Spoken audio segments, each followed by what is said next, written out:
6 days, 2 parks, 1 unforgettable trip. Yellowstone and Grand Teton. Like a local, there are places that demand more than your time.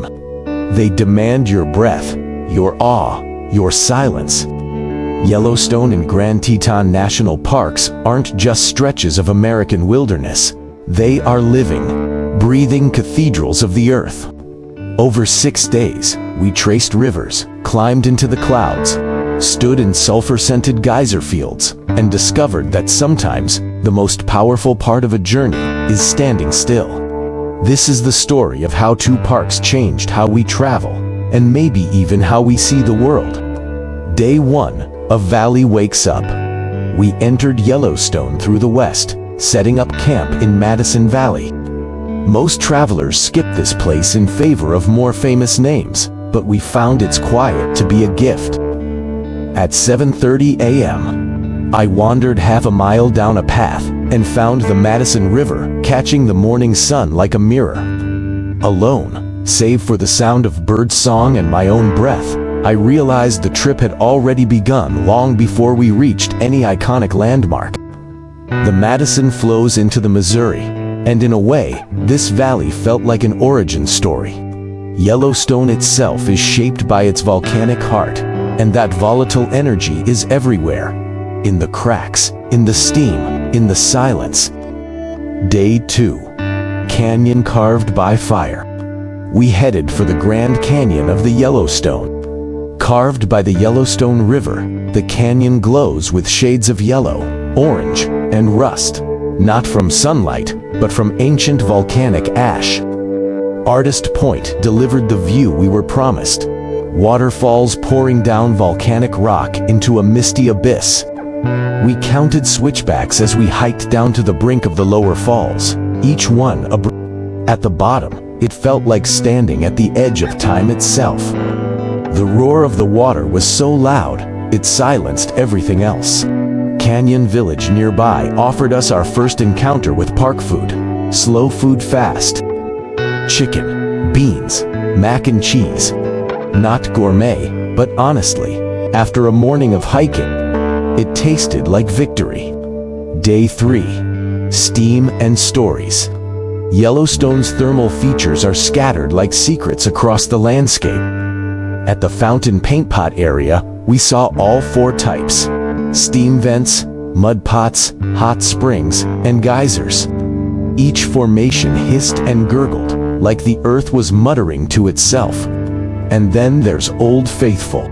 Predictable only in its performance, the surrounding Upper Geyser Basin is the true star. We watched 5 geysers erupt in under 2 hours.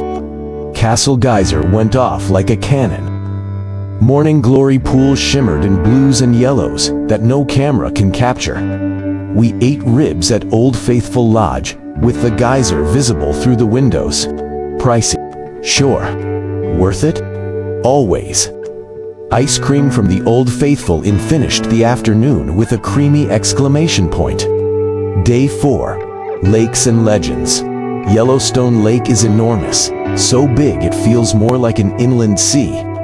We visited Lake Village and learned about the steamboat Captain E.C. Waters, part entrepreneur, part conman, now immortalized in the wreck of his ship, still sunken and scorched on the lake. We tried kayaking from Grant Village, but a storm rolled in. Our guides called it off just minutes after launching. We were disappointed, sure, but safety comes first. We drowned our sorrows in huckleberry licorice and tacos at the Grant Village Lake House, surprisingly affordable and delicious. Day 5. To the Tetons. Crossing into Grand Teton felt like entering another realm.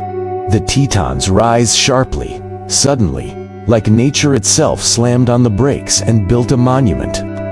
We started in Moose, visiting Menner's Ferry and the Chapel of the Transfiguration. Sitting inside, facing a window framing the mountains, I felt something ancient.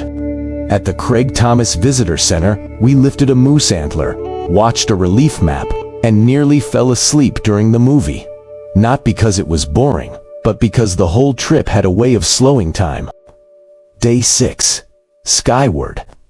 We rode the Jackson Hole tram up to the summit of Rendezvous Mountain, 10,450 feet above sea level. Cold, windy, and worth every second.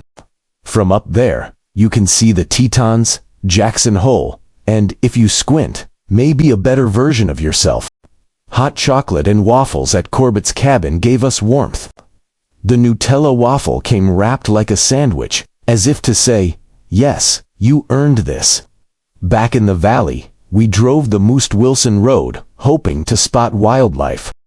A moose darted between cabins. People whispered and pointed. No one reached for their phones. That moment was just for us. Why you should go. Yellowstone and Grand Teton are not just national parks. They are proof.